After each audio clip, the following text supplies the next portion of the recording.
여러분 어떻게 생각하신대요? 현재 우리가 모든 세계가 지금 성탄절을 지키고 있는데 우리가 이 성탄절을 계속 우리가 지켜야 할 것인가? 우리가 오늘은 그 유래에 대해서 잠시 살펴보기 원합니다. 그리고 그래서 판단해서 우리 계속 우리가 이 절기를 우리가 지켜야 할지 아닐지 여러분들이 말씀 가운데 결정하시고 또 우리가 이 주 앞에 우리가 예배를 우리가 드리면 좋을 것 같습니다. 여러분 실제 우리가 초대교회가 이 기독교가 우리가 이렇게 예수로 이제 신앙을 갖게 되면서 초대교회는 성탄절을 지켜왔는가? 우리가 생각을 해보면은 그들은 성탄절을 지키지 않았어요. 역사를 볼 때 350년까지는 유대인들과 또 유대인 그리스도인들은 전혀 성탄절을 지내지 않았습니다. 이건 무슨 말인가 하면은 당시 예수 믿는 모든 사람들이 우리가 AD 350년까지는 성탄절을 지키지 않았어요. 왜 그들은 성탄절을 안 지켰을까요? 성탄절을? 실제 유대인들은 지금은 모르지만 그들은 생일을 지키지 않습니다. 그들은 생일을 맞을 때에 생일을 기념하지 않아요. 또 이를 축하하지 않습니다. 유대인들은요. 그래서 이 유대인들의 생각은 이 생일을 축하하는 것은 이방인, 이교도인들의 하나의 행사로 보았어요. 그래서 그것을 멸시했습니다. 왜냐하면 유대인들의 생각은 이 땅의 삶 자체가 죄악과 눈물의 골짜기의 삶인데 어떻게 이 세상에 태어난 우리가 그 아기를 우리가 기뻐할 수 있겠냐 그 말입니다. 그들은 그 의도로 아이의 탄생을 기뻐하지 않았어요. 세상의 죄악에서 함께 또 죄를 짓고 주 앞에 불행한 삶을 사는데 그 기뻐하는 것이 옳지 않다고 생각해서 유대인들은 생일을 그들은 기념하지 않고 그들은 갖지 않았습니다. 우리가 그런 결과로 예수님의 탄생한 날도 그들은 전혀 기억하지 않았어요. 실제 여러분들이 보시게 되면은 예수님의 이 생일이 언제인지 지키지 않았고요. 성경을 기록할 때에도 예수님이 언제 탄생했다. 별로 그것을 자세히 기록하지 않습니다. 마가복음은 전혀 예수님의 생일을 기록하지도 않아요. 그 다음 마태와 누가는 두 복음서는 그의 탄생을 기억하지만 탄생의 날짜가 언제인지를 언급하지 않습니다. 왜냐하면 그들은 언제 태어났는가가 중요하지 않기 때문에. 그래서 이런 의미로 말하면 그들은 350년 동안 생일을 그들은 예수님의 탄생을 전혀 그들은 알고도 싶지 않았고 보내지 않았다는 거예요. 그 결과 성탄주의는 그들은 지키지 않았죠. 그다음 언제부터 이거 교회가 이걸 지키게 되었을까요? 바로 그게 313년에 이 콘스탄틴 황제가 이제 자기가 황제가 되면서 그때 기독교를 국교로 나라에 선포합니다. 물론 이것은 유대인들이 볼 때는 엄청난 일이에요. 왜냐하면 그동안 모든 이방 종교도 다신교의 나라였기 때문에 이 다신교를 섬겨왔던 이 민족한테 하나의 이 로마를 국교로 선포하는 것은 그들에게 반대에 부딪히는 일이죠.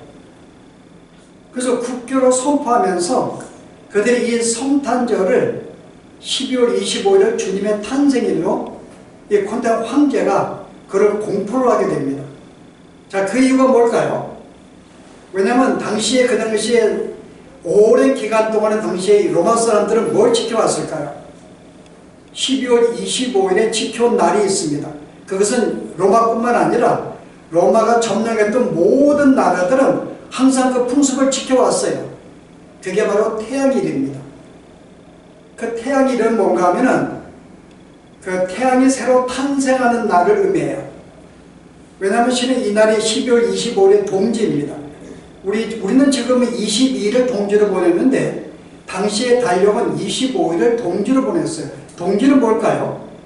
여름이 낮이 가장 짧고 밤이 가장 긴 날입니다.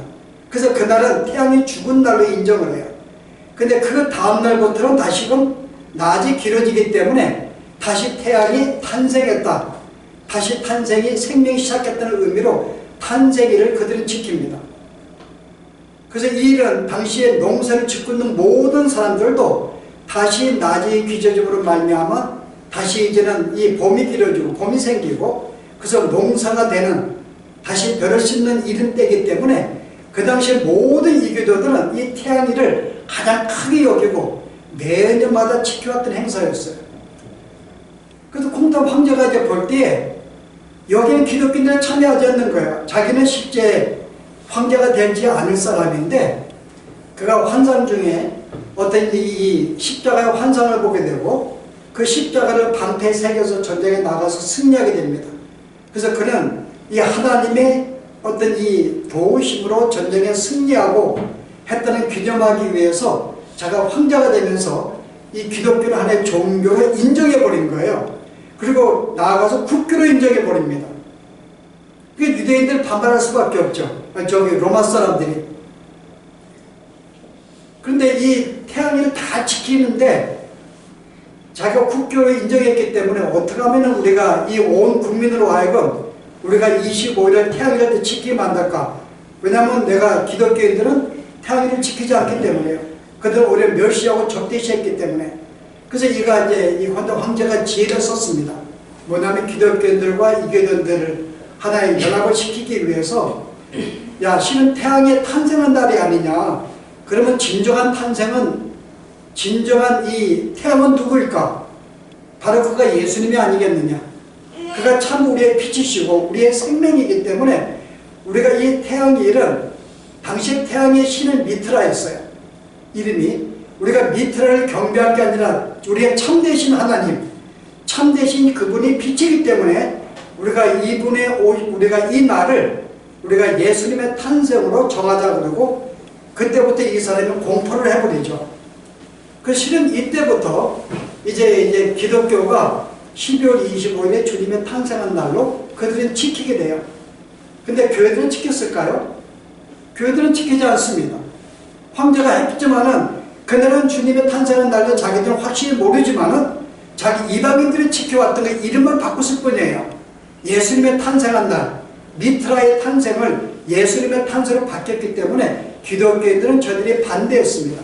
그러나 누가 믿게 됐는가 하면은 당시 이방인들이 예수를 믿게 되면서 이방인 그리스도인들은 자연스럽게 자기들이 지켜왔던 풍습을 예수님을 대체하면서 너무나 자연스럽게 성탄일로 그들은 받아들이게 되었어요. 갈등이 생기는 거죠. 그러다가 점점 예수 믿는 이방인들이 많아지면서 점점 자연스럽게 바로 이 25일을 이제 그리스도가 탄생한 날로 그들은 지키게 되었습니다. 그러면서 이제 교회는 언제 이것을 받아들였는가? 바로 이제 350년, 한 37년이 지난 다음에 교황 율리어스가 자기가 정식으로 이제 주님의 탄생한 날을 25일로 그들은 정해버리고 이제 공포를 해버립니다. 그때부터 교회들은 지키게 됐어요. 그런데도 모든 교회들이 지킨 게 아니에요. 교황은 선포했지만은 여전히 거기를 따르지 않는 무리들이 있었습니다. 특별히 어떤 교회인가요? 동방교회. 이 교황은 서방교회거든요. 왜냐하면 교회가 동방교회와 서방교회 나눠졌는데 이 동방교회들은 지키지 않았어요. 그러다가 동방교회는 결국은 25년 후에 314년에 그들도 결국은 이 성탄절을 25일로 인정하고 지키게 됩니다. 그러다가 6세기에 와가지고 이제 유럽의 복음이 증거되면서 영국에서는 6세기 때 돼가지고 크리스마스를 이제 12월 25일을 주님의 탄생한 날로 성탄절을 지키게 되었어요. 그 자연스럽게 이제 교황의 체제가 되면서 백성들이 25일은 주님의 탄생한 날이다 지키게 되었죠. 자, 그런데 그때에도 진짜 참된 그리스도인들은 지켰을까? 여전히 그것을 의문을 품고 지키지 않는 성도들이 있었습니다. 그 당시에 여러분 영국에 보면은 영국의 그 당시에 청교도인들, 그 1500년, 1600년대에 청교도인들은 성탄절을 지키지 않았어요. 그들은 성경에 볼 때 이것은 이방인이 지켰던 태양일을 지켰던 날이었는데 왜 우리가 이 날을 지켜야 되는가? 그 당시에 잘못된 교황이 잘못된 공포로 그 다음에 이 황제가 정치적인 목적으로 화합을 시킨 것이기 때문에 우리는 이 날을 지킬 수 없어서 청교도들은 지키지 않았어요. 그래서 어떤 교회들은 지키지 않고 어떤 교회는 지키게 되었습니다. 그러다가 이제 이 청교도인들이 결국 크로메를 중심으로 혁명을 일으켜서 드디어 이 왕권을 무너뜨려 버립니다. 그리고 정식으로 이제 성탄절을 없애버렸어요, 영국은. 근데 불행하게 크롬웰이 죽자마자 그 다음에 다시 찰스 2세가 바로 이 다시 왕위를 개성하면서 다시 성탄절을 다시 공포합니다. 근데 이미 그 당시에 핍박을 받던 메리 여왕의 핍박을 받던 기독교인들이 어디로 넘어왔는가요? 미국으로 건너왔죠. 그래서 미국에 온 청교도인들은 그들은 성탄을 지켰는가? 그들은 지키지 않았어요. 그래서 그들이 보스턴에 드디어 도착해가지고 그들의 많은 법령이 있습니다. 그게 바로 이게 1645년에 바로 이제 그들이 부인을 했는데 청교도가 성공을 하면서 넘어온 사람들이 1659년에 청교도에 정식 법적으로 공포를 해요. 성탄절을 지키면 안 된다. 만약 이걸 지키는 자들은 만약에 모든 형벌을 가게 되고 벌금을 내게 될 것이다 라는 이 법령을 만들어서 동네 곳곳에 세워놓습니다. 그래서 보스턴에서는 청교도인들이 당시 이 나라를 정정을 하면서 법적으로 성탄절을 못 지키게 만들었어요. 그게 200년 동안입니다. 200년 동안 그들은 지키지 않았어요. 근데 남쪽에 있는 동네들은 그들 종종 성탄절을 지켰습니다. 그러니까 미국은 두 가지였죠. 동부 쪽으로 중심으로 지키지 않았고 이 남부 쪽으로는 성탄절을 지켜왔어요. 그러다가 1870년에 미국이 공적으로 25일을 공휴일로 선포하면서 성탄절을 인정합니다. 그게 1870년에 지금부터 150년 전입니다. 그때부터 이제 미국은 자연스럽게 지켜왔지만 그래도 청교도인들의 후손과 일부 그도 적지 않는 교인들은 여전히 성탄절을 그들은 지키지 않았어요. 이게 하나의 역사입니다. 그래서 지금도 우리가 이 미국 내나 세계를 볼 때는 성탄절을 지켜야 한다는 우리가 이 교회들과 지키지 않는 교인들을 둘이 나눴어요. 그래서 그들은 싸움이 있습니다. 그래서 우리가 오늘 항상 우리들에게 세 가지 질문을 갖게 되죠.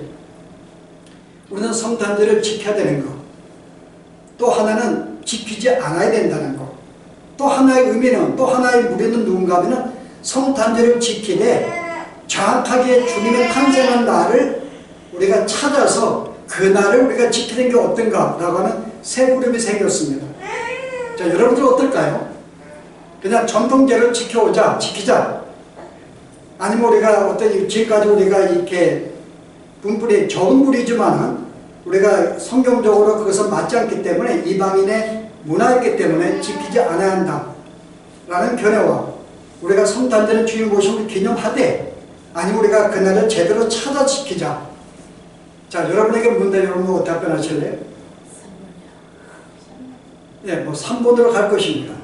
그럼 저의 입장은 뭘까요? 저는 이 문제로 고심을 많이 했어요.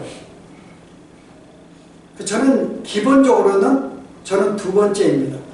저는 성탄절을 지키지 않는 게 옳다. 저는 개인적으로 저는 그 이유가 있습니다. 왜냐하면 예수님 우리가 성경에 보시면 여러분들이 성경에는 많은 절기들이 있습니다. 구약 시대에는.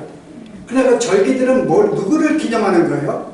누구를 우리가 설명하기 위해서 만든 모형들일까요? 유월절, 예수님입니다. 초막절, 장막절 이 여러 모든 행사들은 예수님의 구속 사역을 설명하기 위해서 모형적으로 준 절기들이에요. 그런데 실제 이런 의미를 알지 못하고 이스라엘 백성들은 절기를 지켰어요. 유월절을 지키고 뭐 장막절이고 여러 많은 절기들을 지켰습니다. 근데 하나님은 이런 절기를 지키는 데서 뭐라고 말씀하셨을까요? 이런 절기 지킴에 대해서 이사야 1장을 보실래요? 뭐라고 이야기했는지?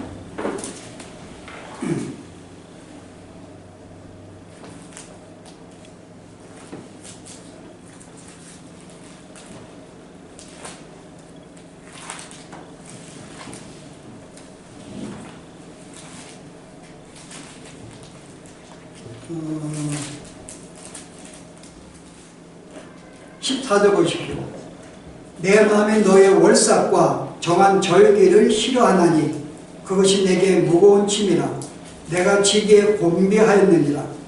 너희가 손을 펼 때 내가 내 눈을 너에게 가리고 너희가 많이 기도할지라도 내가 듣지 아니하리니 이는 너의 손에 피가 가득합니다. 10절 뭐라 그래요? 내가 월삭과 정한 절기를 싫어하노니. 앞에 여러분 무슨 일이 있었어요? 13절 보세요. 내가 헛된 재물을 다시 가져오지 말라. 12절 보세요. 내가 내 앞에 보이러 오니 이것을 누가 너에게 요구했느냐? 내 마당만 밟을 뿐이니라. 당시 하나님은 이스라엘 백성들이 지키는 이 절기들을 굉장히 싫어하셨어요. 그 첫 번째 이유가 뭘까요? 첫 번째 이유가 그들이 모을 때마다 습관적으로 형식적으로 지켜왔기 때문에 요번에 6월절이네? 그 6월절을 습관적으로 지켜온 거예요. 거기에 참된 의미를 알지 못하고 진정으로 드리기보다는 그냥 습관적으로, 그냥 어떤 형식적으로 그들 계속 전통적으로 지켜왔던 것입니다. 바로 이 모습이 하나님 보시기에 안 좋았어요. 너희는 절기를 지키지 마라. 나 싫다라는 거죠. 어떻게 그럼 너희가 의미도 알지 못하고 하나의 습관적으로, 형식적으로 지금 뭐 하고 있는 거냐? 나는 그 마음을 받을 수 없다고 이야기를 합니다. 그리고 말라기에 보시면은 3장 2절인가 2, 3절인가 더 심한 말씀하세요. 절기를 지킨 자들에게 뭐라고 이야기를 하는지 보실래요? 2장 3절 보세요. 보라 내가 너희의 자손을 꾸짖을 것이요 똥, 곧 너희의 절기의 희생의 똥을 너희 얼굴에 바를 것이라. 너희가 그것과 함께 제하여 버림을 당하리라. 하나님 보라 너희가 특히나 이 절기에 희생의 잡은 짐승의 똥들을 내가 너희 얼굴에 쳐버리겠다 말씀하시거든요. 이 정도로 그들이 지닌 절기를 싫어하셨습니다. 그런데 예수님은 탄생하셨어요. 그 예수님 오신 순간부터 이제 이 모든 절기가 성취가 되었습니다. 그럼 더 이상 이제 이 절기를 지킬 필요가 없죠. 결국은 이 모든 이스라엘 율법은 예수님을 알게 만들어 주신 것인데 그분이 오셨고 그분의 모든 사역을 이루었습니다. 실체가 오셨어요. 그럼 앞으로의 모든 율법은 이제 특별히 의미가 없습니다. 여러분 그래서 이제 갈라디아서 보시게 되면은 이 사도 바울이 갈라디아서 뭐라고 이야기하는 거 보실래요? 3장 23절 보세요.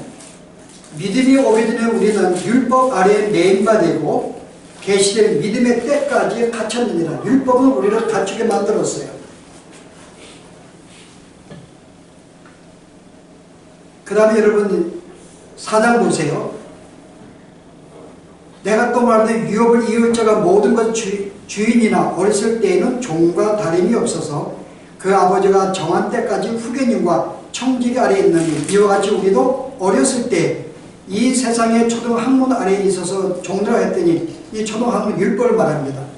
때가 참에 하나님이 그 아들을 보내사 여자에게 나게 하시고 율법 아래에서 나게 하신 것은 율법 아래에 있는 자들을 숙량하시고 우리로 아들의 명분을 얻게 하려 하십니다.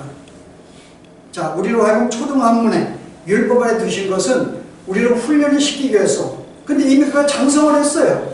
내가 이제 청지기 말 드릴 필요 없죠. 주인이 되었는데. 그래서 뭐라 그래요? 이제 9절 이하에 보세요. 이제 너희가 하나님을 알 뿐이라 더욱이 하나님이 아신 바 되었거늘 어찌하여 다시 약하고 천박한 초등학문으로 들어가서 다시 그들에게 종를 하라느냐. 너희가 날과 달과 절기와 해를 삼가 지키니 내가 너희를 위하여 수고한 것이 헛될까 두려워하노라. 여기 모든 날과 달과 절기와 해를 내가 삼가 지키는 것이 내가 문제이기 때문에 너희의 믿음이 헛될까 염려해. 이제 더 이상 이것을 지키지 말라고 이제 우리에게 말씀합니다. 그 신약에 와가지고는 이제 구약의 모든 절기를 지키지 말라고 이야기해요. 이거로 말미암아 이스라엘 백성들, 특별히 성도들은 절기를 지키지 않았습니다. 이제 그들은 말씀에 순종해서 주일 외에는 어떤 것도 지키지 않았어요. 근데 실은 이 절기들이 언제 생겼는가요? 추수감사절, 청교도들이 미국 와서 만든 것입니다. 감사하기 위해서. 그 다음에 이거 순환절, 고난절 이런 것들은요 중세시대의 캐톨릭에서 만든 것들이에요. 우리가 그날을 기념하기 위해서, 물론 그날 우리가 조금 더 의미를 살리고 기념하기 위해서 우리가 그날을 지키자, 그 마음 자체가 나쁜 게 아닙니다. 근데 그게 잘못되면 그게 강조가 되고 점점 그것이 전통이 되고 형식되면서 의미를 잊어버리고 그날 행사만 추리기 때문에 그게 바로 바리새인들의 전통입니다.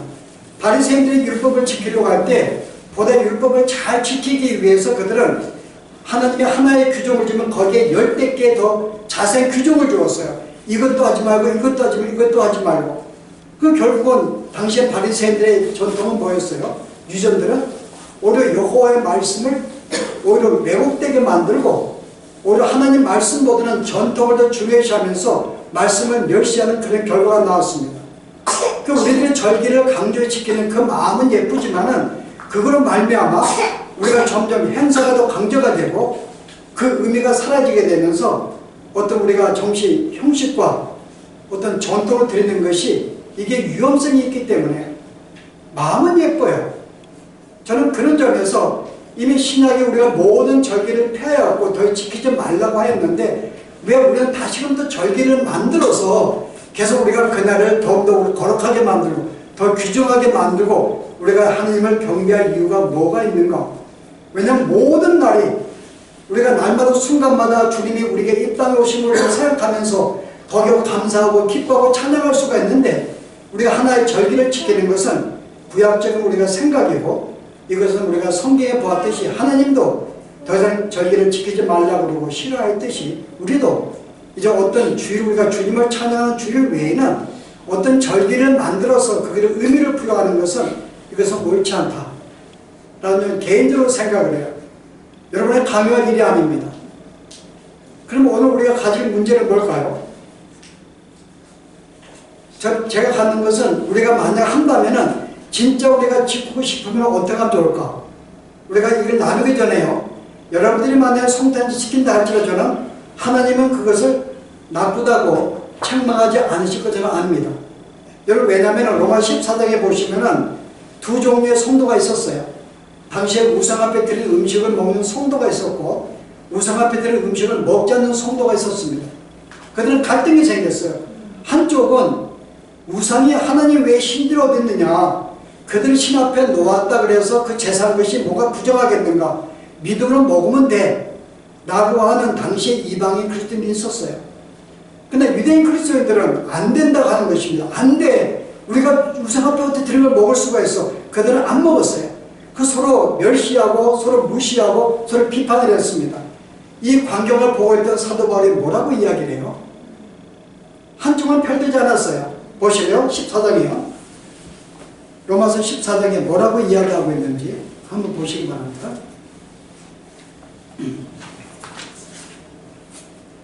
6절 보세요. 나를 중히 여기는 자도 주를 위하여 중히 여기고 먹는 자도 주를 위하여 먹으니 이는 하나님께 감사하며 먹지 않는 자도 주를 위하여 먹지 아니하며 하나님께 감사하느니라. 내가 그 날을 내가 하나님을 사랑해서 나는 안 먹는 게 옳은 거야 성경적으로. 왜냐하면 모든 물건은 정하기 때문에.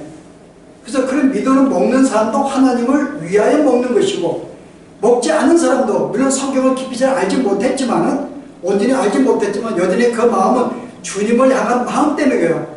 주님이 우상 앞에 드린 거 먹지 말라 했으니 그들의 생각으로 먹으면 안 돼. 그 마음을 뭐예요? 그 마음도 귀하다는 거죠. 그래서 먹는 자나 먹지 않는 자나 둘 다 받을 만한 요소이기 때문에 너희는 한쪽은 비판하거나 조롱하지 말라고 하는 것입니다. 저는 이런 점에서 우리가 성탄절을 보내는 것도 우리가 주님의 오신 날을 내가 기념하기 위해서 내가 주 앞에 찬양하는 그 마음이 예쁘기 때문에 특별히 우리가 그날을 뽑아가 지킨다 할지라도 그 마음은 주님 보시기에 나쁘다고 생각이 안 들어요. 그러나 우리가 이왕이면 더 성경적으로 우리가 주 앞에 순종하는 게 옳지 않겠는가 라는 의미에서 저는 오히려 여러분들이 세 번째도 내가 그날을 특별히 기념하고 싶다면 오히려 그날을 정확하게 알고 우리가 지키는 게 어떨까라고 생각을 해요. 그럼 주님이 언제 탄생했을까요? 여러분 주님의 탄생이 12월일까요?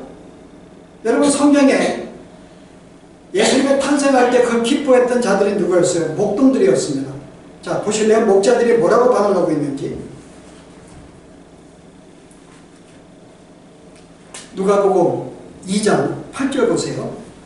그 지역의 목자들이 밤에 밖에서 자기 양떼를 지켰더니 밤에 양떼를 지켰는데 주의 사자가 곁에 서고 주의 영광이 그들을 비추매 크게 무서워하느니라. 그 주님의 오심을 그들에게 소식 전했고 그래서 이 일로 그들은 기뻐합니다.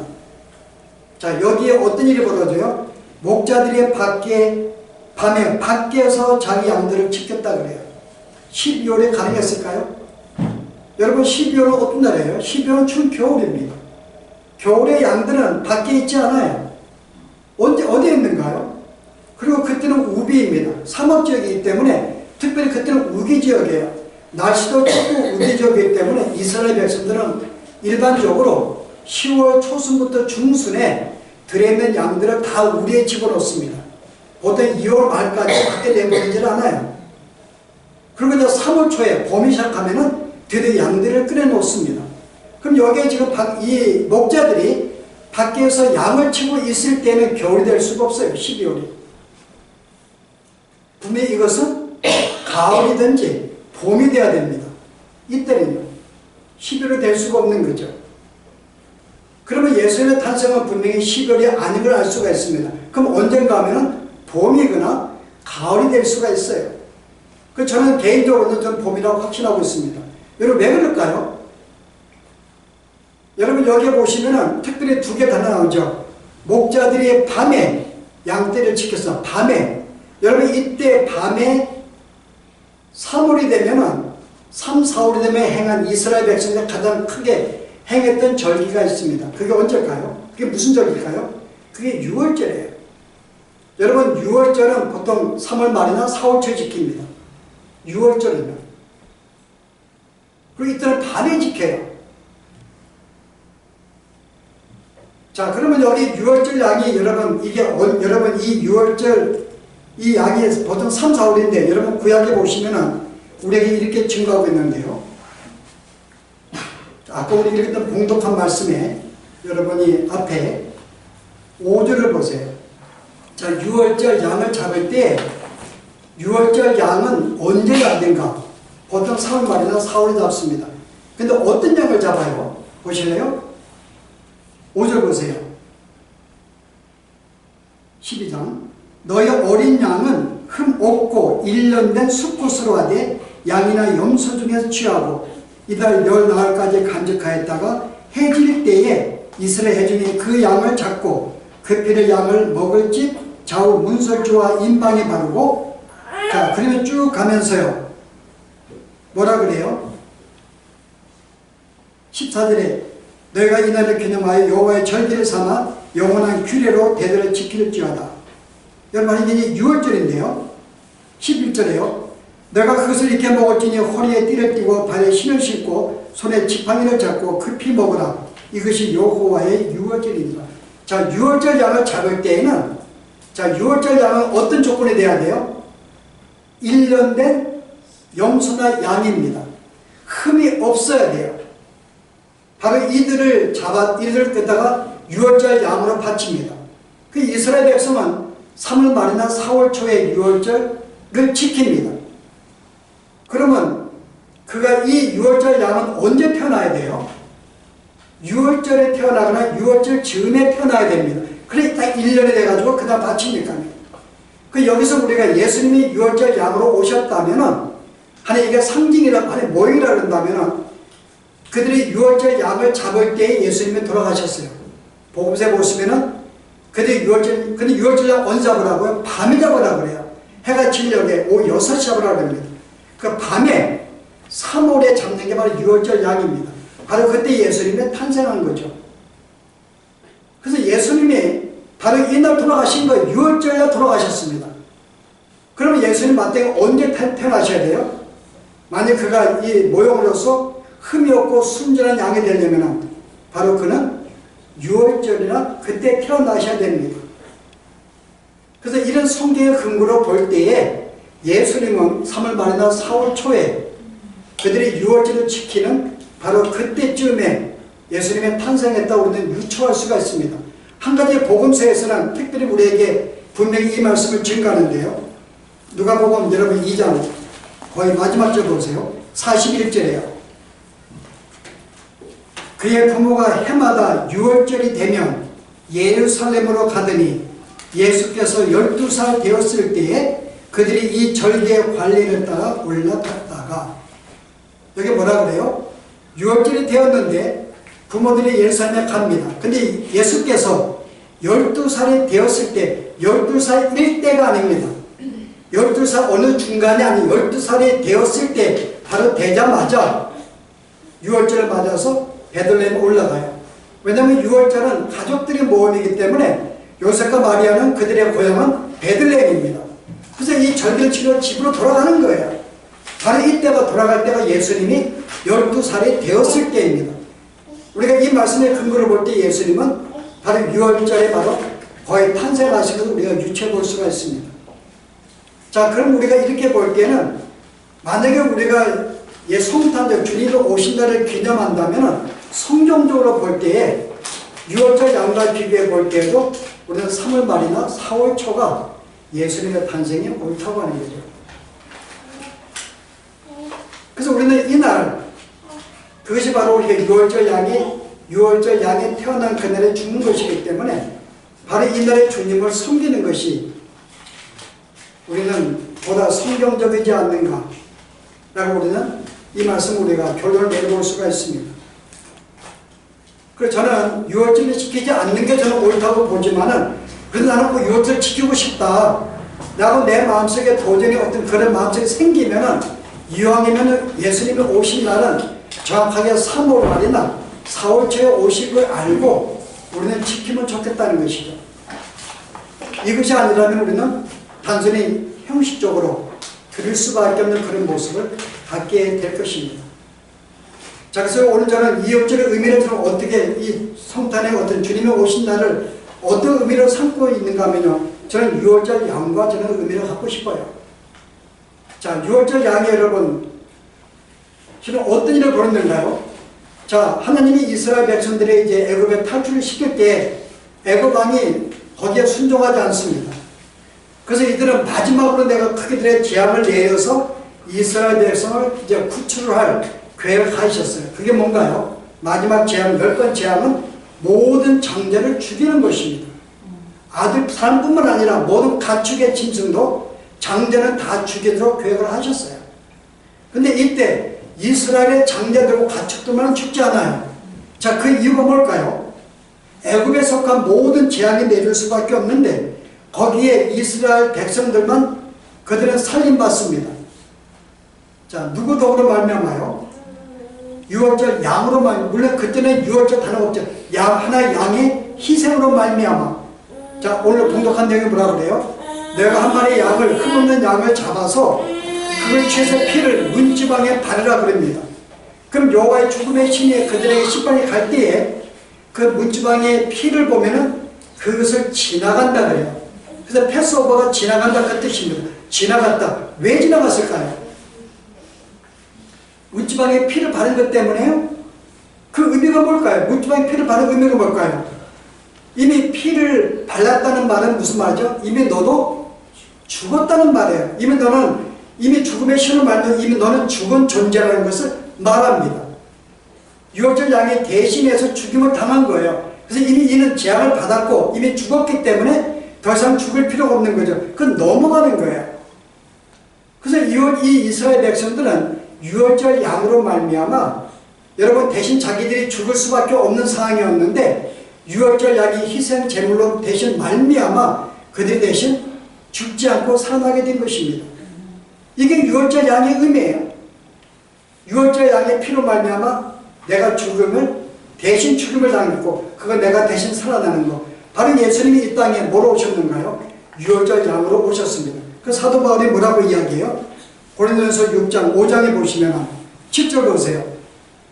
너희는 누룩 없는 자인데 새 덩어리가 되기 위하여 묵은 누룩을 내버리라. 우리의 유월절 양 곧 그리스도께서 희생되셨느니라. 바울은 예수님이 바로 이 땅에 오신 것은 이와 같이 우리를 대신해서 희생해서 죽으시려고 이 땅에 오신 유월절 양과 같아 라고 말하고 있는 거예요. 그분이 우리를 위해서 대신 죽으셨습니다. 아무나 죽을 수 있는 건 아니에요. 여기서 유월절 양의 조건은 뭐예요? 흠이 없어야 됩니다. 흠이 있으면 죄가 있다는 뜻이죠. 흠이 없어야 돼요. 만약에 우리가 이 땅에 올 때 우리가 이 땅에 우리를 대속해서 죽을 수 있는 존재가 누굴까요? 아무도 없습니다. 아담의 모든 후예들은 다 죄인들이에요. 다 죄인이기 때문에 어느 인간도 우리를 대신해서 내가 대신 죽겠다는 존재가 이 땅에 성될 수가 없습니다. 여러분 구루트기에 보시면 하나님이 구약에 하나님 율법을 줬는데요. 이걸 알게 만들기 위해서 그게 땅 무르기입니다. 하나님 이스라엘 백성의 땅을 분배해 줬는데 내가 삶이 가난해가지고 내가 땅을 팔 수밖에 없을 때가 있어요. 팔지 않아야 되는데 팔게 됩니다. 그럼 우리 집안이 가난한 땅을 팔았어요. 그럼 우리 집안의 모든 식구들은 그 땅을 살 수 있을까? 그 땅을 못 삽니다. 그 땅을 사지를 못해요. 내가 아무리 내가 예를 써도 땅을 살 수가 없게 만들었습니다. 대신 누가 그 땅을 대신 사줄 수가 있어요? 너의 가장 가까운 친척, 클로스 relative라고 그래요. 가장 가까운 친척 중에 한 사람이 바로 그 땅을 사서 줄 수 있다고 이야기합니다. 바로 그게 토지 무르기에는 율법을 줬어요. 이 율법을 준 것은 그리스도의 사역을 설명하기 위한 것이에요. 자, 이 규정을 우리 유추할 수가 있죠. 이 땅의 모든 인간들은 내가 땅을 판 존재들입니다. 그래서 사탄이 뭐라 그랬죠? 예수님을 시험할 때 세 번째 시험은 뭐라 그래요? 사탄에게 뭐라 그랬죠? 야, 이 모든 영광을 다 내게 줄게. 너 나를 경배하면. 예수님 시험할 때요. 근데 그 앞에 사탄이 이런 말을 해요. 원래 이 영광은 내게 아니었어. 너의 것이었는데 너희가 나에게 팔았던 영광이야 그래요. 인간의 범죄로 말미암아 그들이 가진 모든 영광을 죄로 말미암아 마귀가 팔아버린 거죠. 그 인간은 자기가 가진 이 모든 토지와 모든 영광을 죄로 말미암아 빼앗기게 되었습니다. 그래서 이 땅의 모든 인간들은 아담과 하와의 후예들은 스스로가 땅을 판 자이기 때문에 어느 누구도 땅을 살 수 있는 능력도 안 되고 자격이 안 됩니다. 그래서 우리의 가장 가까운 친척, 그러면 인간 가운데 있을까요? 인간의 가장 가까운 친척은 누굴까요? 인간은 다 죄인이기 때문에 땅을 판자기 때문에 능력이 안 되죠. 그러면 인간이면서 인간이 아닌 존재가 누굴까요? 예수님밖에 안 되는 거죠. 예수님이 이 땅에 오신 것은 우리가 성령으로 말미암아 죄로 탄생하셨습니다. 그 인간의 모습으로 우리를 대신할 수 있지만은 그런데 불구하고 그는 죄가 없는 분으로 이 땅에 오신 거죠. 그게 바로 유월절 양입니다. 그래서 흠이 없는 양으로 잡으라 그런 거예요. 그분만 우리를 대속할 수 있기 때문에. 만약 그가 죄가 있으면 대속할 수 없습니다. 죄가 없는 분이고 또 우리의 가장 가까운 친척이 되시기 때문에 그가 기꺼이 자기를 희생해서 우리에게 모든 판 것을 찾아올 수 있는 거죠. 그리고 우리를 대신해서 죄값을 받으신 것입니다. 예수님 외에는 어느 누구도 인간의 죄값을 받아서 감당할 존재가 없으니까요. 이게 오늘 주님이 오신 목적이에요. 그래서 우리가 이 주님이 우리가 올 때 감사하고 기뻐하는 거죠. 여러분 엄밀한 의미에서 여러분들이 성탄절은 여러분 기뻐할 일이 아니에요. 여러분 우리 입장에서는 기뻐할 일이죠. 주님이 이 땅에 인간을 오셔서 나와 함께 하신다. 내 모든 죄를 사해서 이 땅에 인간 오셨다. 정말 감사하고 기쁜 일이죠. 그러나 주님의 입장에서는 기쁜 일일까요?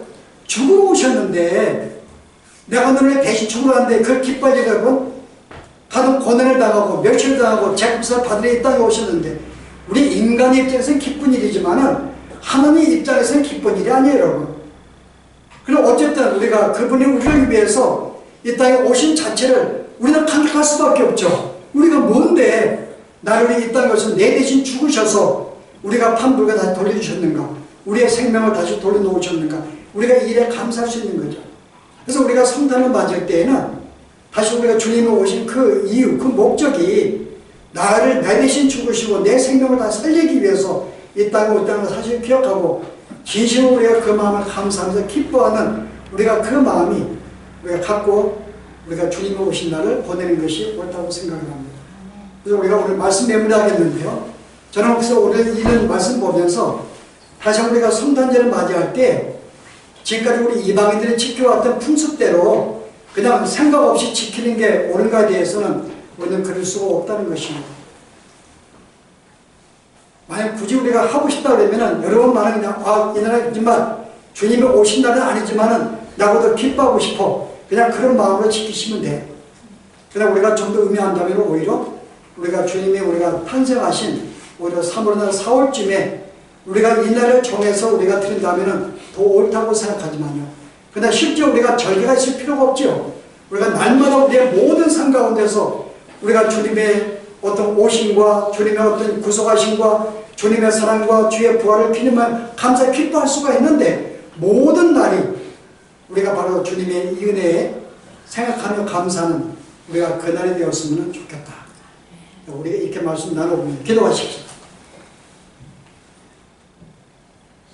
우리가 오늘 다시 한번 이 땅에 우리를 위하여, 우리 대신 죽으시기 위하여 이 땅에 오신 주님을 다시 한번 상기하며, 우리가 무엇이간데 이 땅에 인간으로 오셔서 가던 고난을 당하시고 당신의 몸을 희생의 제물로 내어놓으셨는지요. 주여, 우리의 모든 것을 우리가 내놓아도 이 우리가 은혜를 갚을 수가 없는 참으로 크신 은혜, 크신 사랑에 감사하며 더욱 주님을 찬양하기 원합니다. 우리의 삶 가운데 그 무엇보다도 이 은혜를 잊지 아니하고 우리의 날마다 삶 가운데에서 주님의 구속하심을 기억하며 순간순간마다 감사와 기쁨으로